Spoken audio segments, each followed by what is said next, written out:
Hello students. आज हम dating जो है उसे समझने की कोशिश करेंगे। रेडियोमेट्री का टॉपिक है डेटिंग। तो डेटिंग में हम यहाँ पे जानेंगे कि एज ऑफ फॉसल हम किस तरीके से निकालते हैं, या फिर the amount of the radio active element जो है वो हम कैसे निकालते हैं।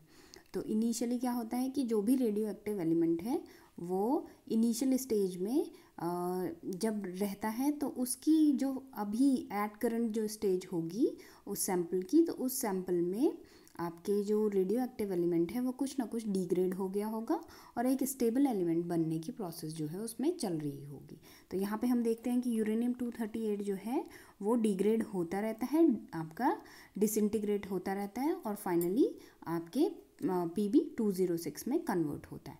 तो हम यहाँ पे जानेंगे कि कितना आपका Pb जो है वो प्रोड्यूस हो रहा है आपके 5000 सालों के बाद। तो इनिशियली हम बात करें कि कई सालों पहले एक सैंपल था, this one is a sample, और ये सैंपल जो है 5000 साल के बाद कितना अमाउंट ऑफ Pb प्रोड्यूस कर रहा है। तो इसमें जो आपका ब्लू कलर है ये रिप्रेजेंट कर रहा है यूरेनियम की अमाउंट। तो इनिशियल कंडीशन में यूरेनियम जो है वो सारा प्रेजेंट था इस सैंपल में, और जब 5000 साल गुजर गए तो उसके बाद इसमें कितना अमाउंट ऑफ Pb जो है उसका प्रोडक्शन हो रहा है वो हम कैलकुलेट करेंगे। तो 5000 साल के बाद कितना अमाउंट ऑफ Pb जो है किसी सैंपल में रह गया है जो कि इनिशियल कंडीशन में जिसमें 100 ग्राम यूरेनियम था। तो इस क्वेश्चन को हम समझने की कोशिश करते हैं। तो हम यहाँ पे मेंशन करें कि 1 ग्राम यूरेनियम 238 जो है पर ईयर जो है वो आपका 1/7.6 बिलियन जो है आपका Pb प्रोड्यूस करता है। तो 1/7.6 बिलियन Pb का प्रोडक्शन करता है 1 ग्राम यूरेनियम। तो अगर हम इसे वैल्यू को ईजी टर्म्स में लिखें तो 1/7.6 इंटू 10⁻10, तो इसको हम निकालते हैं तो this one is the amount 1.3157 into 10⁻⁹ gram of Pb206 per year produced by 1 gram uranium 238 on disintegration. Okay, तो यहाँ पे अब हम आगे देखते हैं कि किस तरीके से हम जो रेट है उसे निकालने की आपके इसी रेट पे हम कितने आपका जो Pb है वो प्रोड्यूस होगा इसे निकालने की हम कोशिश करेंगे। तो Pb का प्रोडक्शन जो है अगर हम हर साल के अकॉर्डिंग इसी रेट पे हम बात करें 100 ग्राम पे, तो 100 ग्राम यूरेनियम जो है वो हर साल कितना Pb प्रोड्यूस करेगा।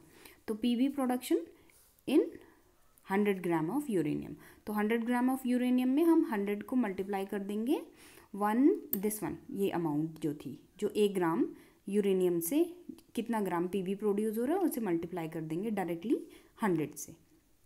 ओके, तो जो प्रोडक्शन है Pb का मल्टीप्लाइड बाय यूरेनियम के आपका 100 ग्राम, तो 100 ग्राम में से इतना आपका Pb प्रोडक्शन हो जाएगा।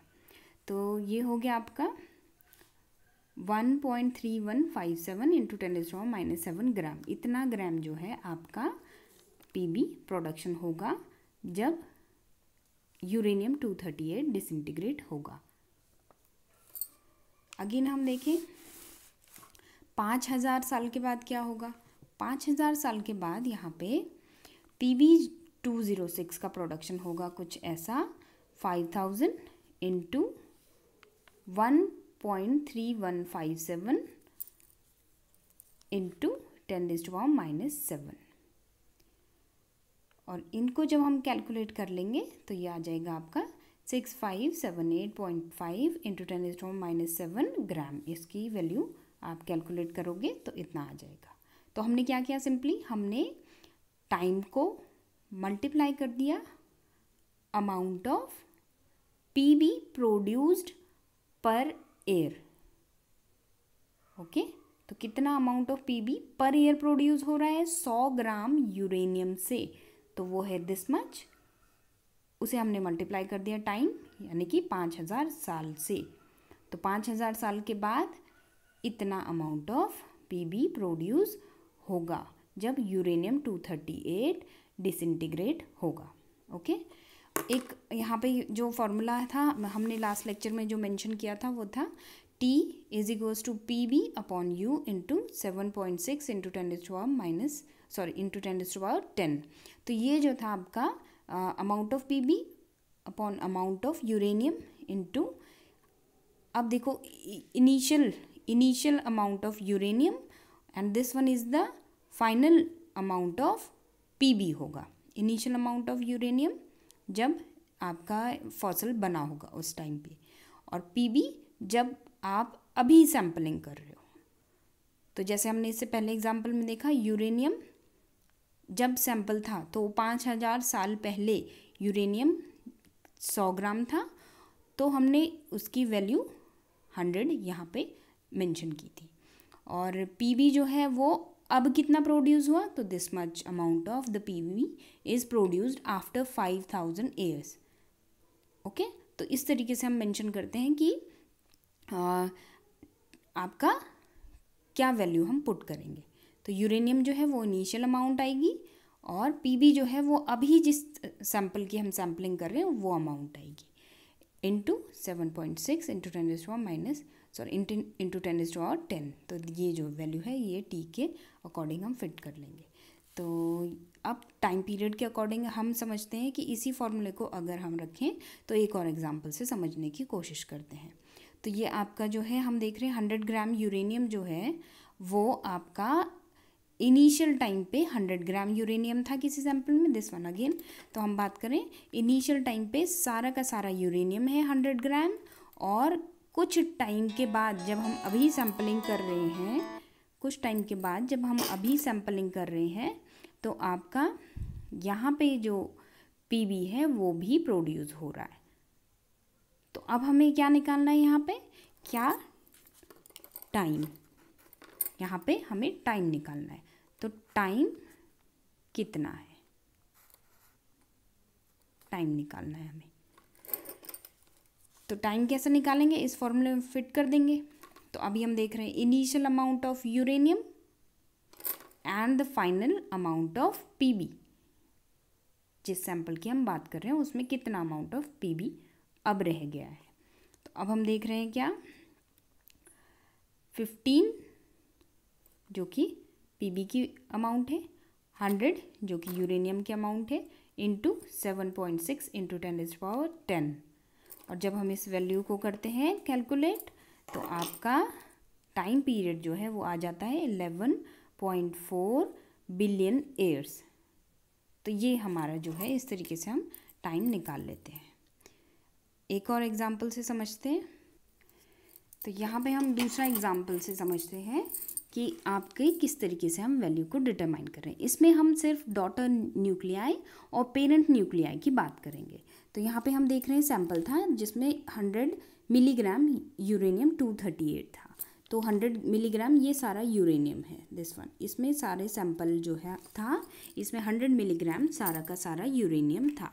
और अब हमने क्या किया, कुछ टाइम बाद जब हमने कंसिडर किया तो आपका ये यूरेनियम जो है वो काफ़ी हद तक रीप्लेस हो गया पीबी में।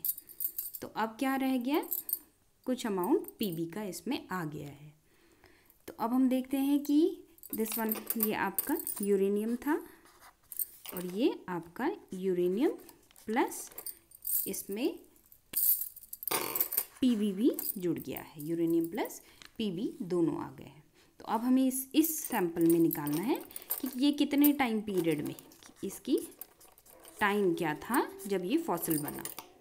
तो जब ये फॉसिल बना यानी कि जब ये सैंपल जो है डेड हो गई, सपोज कोई लिविंग बीइंग था या रॉक्स थी, तो अब क्या हो गई, इस सैंपल में कोई भी अब प्रोडक्शन नहीं हो रहा है किसी भी साइकिल का। तो अब इसमें कोई भी नए सैंपल्स ऐड ऑन नहीं हो रहे हैं। तो यूरेनियम जो है वो डिग्रेड होता रहेगा, कोई भी नया यूरेनियम मॉलिक्यूल इसमें नहीं बन रहा है, तो अब यूरेनियम डिग्रेड होता रहेगा। तो यूरेनियम डिग्रेडेशन कितना होगा आफ्टर टी टाइम। तो ये टी टाइम हमें निकालना है कि इस सैंपल की एज क्या होगी, ये कब इसकी जो है डेथ हुई होगी। तो this one is the T represent age of the sample. तो हमने देखा यहाँ पे 100 मिलीग्राम यूरेनियम 238 इनिशियल टाइम पे था और 75 ग्राम यूरेनियम 238 फाइनल टाइम में बचा है और उसके साथ 25 ग्राम आपका Pb206 है। तो अब हम देखते हैं कि आपका this is gram, okay, correction कर लेना, ठीक। तो हम देखते हैं यहाँ पे 100 ग्राम यूरेनियम 238 फाइनली कंडीशन में आया, 75 ग्राम यूरेनियम 238 प्लस 25 ग्राम Pb206। तो यहाँ पे रिप्रेजेंटेशन जो है वो कैसी होगी, टी हाफ निकालने की कोशिश करेंगे। अब हमें पता है टी हाफ जो है यूरेनियम 238 का Pb206 में बदलने के लिए जो टी हाफ लगता है वो है 4.5 बिलियन ईयर्स, यानी कि 4.5 इंटू 10⁹ ईयर्स जो है ये आपका टाइम लगता है यूरेनियम 238 को Pb206 में डीजेनरेट होने में, टी हाफ टाइम। तो यहाँ पे हम इसे कह रहे हैं uranium 238 is the parent molecule and Pb206 is the daughter molecule. तो इसी को हम कंसिडर करें तो आपकी लैम्डा, जिसे हम डिके कांस्टेंट भी कहते हैं, lambda is equals to 0.693 over T half से हम रिप्रेजेंट करते हैं। अगर हम देखें तो टी हाफ को हम log 2 ओवर लैम्डा भी कहते हैं, रिप्रेजेंट करते हैं। तो इसी फॉर्मूले को हम आगे देखें तो यहाँ पे लैम्डा इज इक्वल्स टू आ जाएगा 0.693, तो जो टी हाफ है वो क्या हो जाएगा, दिस वन, ये टी हाफ में आ जाएगा। तो टी हाफ आपका 4.5 इंटू 10⁹ ईयर्स। तो हमने यहाँ पे लैम्डा में 0.693 ओवर 4.5 की वैल्यू पुट की, तो और जो आपका 10⁹ है वो आपका -9 में आ जाएगा, ओके। तो ये आपका हो गया 0.693 डिवाइडेड बाय 4.5 इंटू 10⁹ इंटू 10⁹ और इस वैल्यू को हमने जब कैलकुलेट किया तो हमारे पास आ गया 0.154 इंटू 10⁻⁹ ओके। तो अब हम यहाँ पे एज इक्वेशन देख लेते हैं पहले। तो एज इक्वेशन क्या कहती है, एज इक्वेशन कहती है T time period is equals to 1 over lambda log n bracket 1 plus D over P.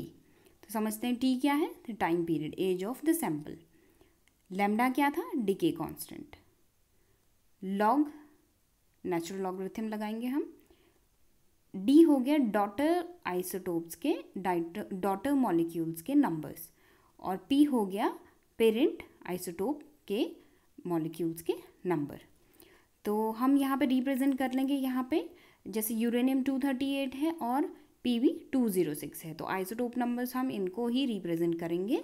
तो हम जब स्टडी करेंगे, आपकी स्पेक्ट्रोस्कोपी करेंगे, तो हमें वहाँ पे पता चल जाएगा कि कितना अमाउंट ऑफ यूरेनियम और कितना अमाउंट ऑफ Pb प्रेजेंट है किसी भी सैंपल में। तो वो अमाउंट जो है हम या तो वो अमाउंट रख लें या फिर हम क्या रख लें, क्या आइसोटोप में कितने आपके एटम्स हैं, तो वो जो है उनकी एटॉमिक वैल्यूज़ भी हम यहाँ पे रख सकते हैं। तो अभी हम क्या करते हैं, इसको समझ लेते हैं कि हम किस तरीके से रिप्रेजेंट करेंगे, एज इक्वेशन के बेसिस पे कैसे एज निकालेंगे। तो ये हमने एज इक्वेशन रखी 1 over lambda log 1 plus D over P. तो हमने यहाँ पे रिप्रेजेंट करना है एज इक्वेशन के फॉर्म में।